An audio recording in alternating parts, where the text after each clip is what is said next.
Beruntung betul lah orang-orang yang hidup di masa zaman Rasulullah dulu ya bang. Ya, bagi orang-orang yang beriman dan mencintai Rasulnya. Tapi banyak juga orang yang celaka karena justru menjadi orang yang mengingkari Allah dan memusuhi Rasulnya. Kenapa pula lah orang-orang kafir itu mengingkari Rasulullah ya bang ya? Padahal kan Rasul tu manusia paling baik akhlaknya kat muka bumi ni.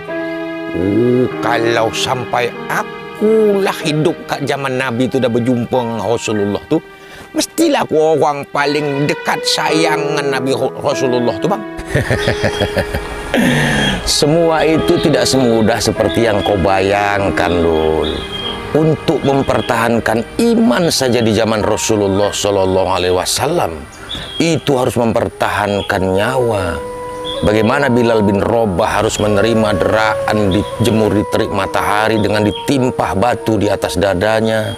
Bagaimana Kabab radhiyallahu an menggeluti hari-harinya dalam siksaan. Ia pernah dipakaikan baju besi dan dijemur di terik matahari sehingga daging punggungnya mengelupas karena panasnya. Ditusukkan besi panas di punggungnya.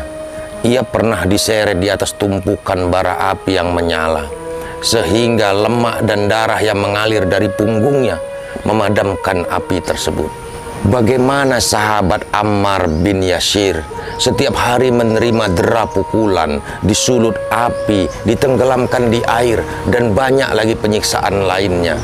Ibunya Umayyah binti Kabbat radhiyallahu an adalah wanita pertama yang mati syahid di dalam Islam. Ia didera ditombak kemaluannya hingga tembus ke dadanya.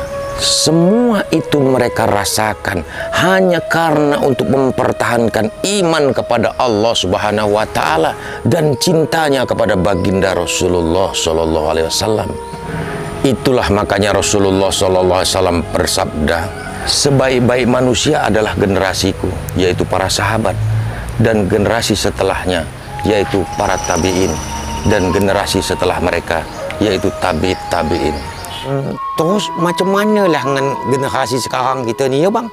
Takkanlah kita bisa dapat kemuliaan macam sahabat-sahabat yang pernah berjumpa dengan Rasul tu? Umat akhir zaman ini juga memiliki keutamaan dan keistimewaan sendiri, Lul. Tergantung bagaimana kadar iman dan kecintaan serta amal ibadahnya. Apakah iman, cinta, dan idola dalam hati kita itu selain Allah dan Rasulnya? Akhlak dan tauladan siapakah yang kita ikutin dalam kehidupan sehari-hari?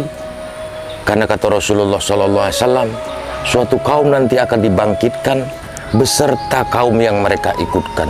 Kalau cara hidup dan akhlakmu mengikuti cara orang-orang barat sana, maka engkau kelak juga akan dibangkitkan beserta mereka.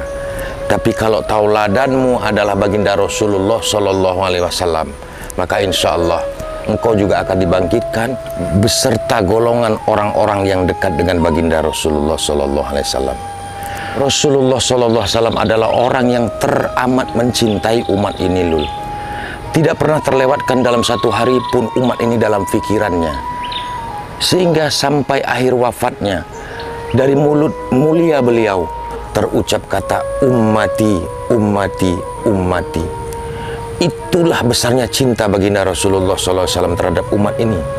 Tapi apakah rasa cinta itu juga ada di dalam hati kita? Ataukah hati kita sudah dipenuhi dengan kecintaan-kecintaan terhadap makhluk lainnya, terhadap artis idola, tokoh idola, dan politikus idola? Padahal sungguh amat beruntunglah umat akhir zaman ini dibandingkan dengan para sahabat yang hidup di zaman baginda Rasulullah SAW.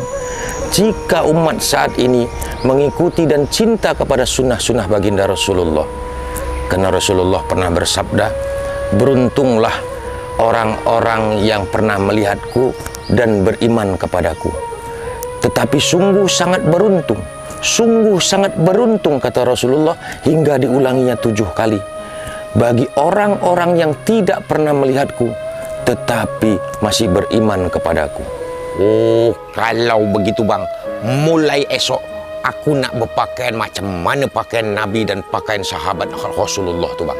Sungguh sangat beruntung dan mulia kalau kau bisa kayak gitu, Lul. Tetapi hendaknya juga harus diikuti dengan akhlakmu yang mulia. Karena orang yang mengenal hakikat kecintaan kepada baginda Rasulullah tidak hanya akan melakukan surah nabinya saja atau penampilan nabinya saja. Karena hal seperti itu sudah diamalkan oleh orang-orang Jabbarin dahulu. Tetapi mereka tidak mengikuti bagaimana sunnahnya baginda Rasulullah sallallahu alaihi wasallam. Aisyah radhiyallahu anha pernah meriwayatkan baginda Rasulullah sallallahu alaihi wasallam pernah bersabda, orang yang paling dibenci oleh Allah adalah orang yang kedua pakaiannya jauh lebih baik daripada amal perbuatannya. Pakaiannya seperti pakaian Nabi, tetapi akhlak dan perbuatannya seperti orang-orang yang mendurhakai.